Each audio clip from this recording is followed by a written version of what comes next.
La règle numéro 1 pour stocker le bois de chauffage est la plus importante. Il faut stocker le bois dans un endroit aéré. Plus il y a d'air et de vent, plus vite le bois sèche. Attention donc si vous stockez le bois à l'intérieur. L'endroit doit être aéré, comme sur cette photo avec ces petites ouvertures dans le mur. Mais le meilleur endroit pour stocker le bois, c'est dehors. L'idéal, c'est que le bois soit exposé au vent sur les 4 côtés, comme sur cette photo. Sur celle-ci, le bois est exposé seulement sur 3 côtés. Ce n'est pas grave tant que le bois est stocké dehors et qu'il y a de l'air. Si vous stockez sur plusieurs rangées, attention à laisser un espace suffisant pour que l'air puisse circuler entre les rangées.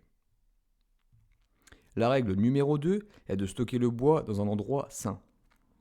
Il ne faut pas stocker le bois dans un endroit humide, tel qu'un sous-sol, ni sur un sol humide, tel que de la terre ou de l'herbe. L'idéal est que le bois soit décollé du sol. Le bois peut être en contact direct avec le sol seulement si c'est un sol sain et sec, tel que du béton ou des cailloux. Mais comme dit précédemment, l'idéal est que le bois soit décollé du sol.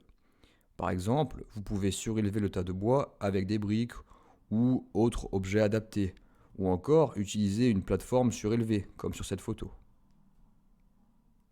Stocker le bois sur palettes est aussi adapté, car il est décollé du sol et en plus, les palettes ont des trous entre les planches, ce qui permet une aération par le dessous. Nous avons plusieurs tailles de palettes disponibles, elles peuvent être vendues avec une bâche, ainsi le client peut les stocker telles quelles dans sa cour. La règle numéro 3, c'est de couvrir le bois sans bloquer l'aération.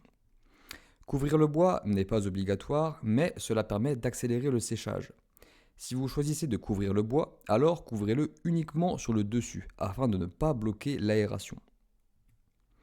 Sur cette photo par exemple, le bois est trop couvert, ça ne respire plus. En plus, il est stocké directement sur l'herbe, ce qui n'est pas idéal, comme nous l'avons vu dans la règle numéro 2.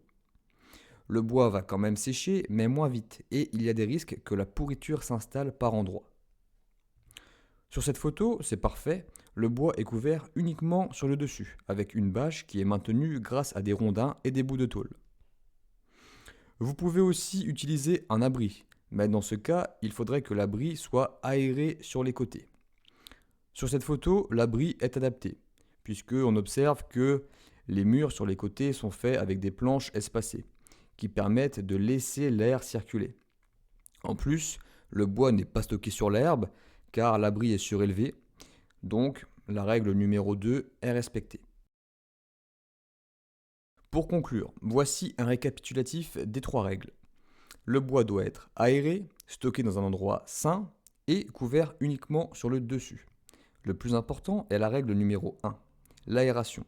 C'est ce qui va permettre d'évacuer l'humidité. Les 2 autres règles sont plutôt des optimisations. Sachez aussi que le bois doit être fendu en bûche pour optimiser le séchage. Le bois en rondin sèche moins vite que les bûches fendues. Pour terminer, avant la saison de chauffe, assurez-vous que le bois soit sec, c'est-à-dire inférieur à 23% d'humidité.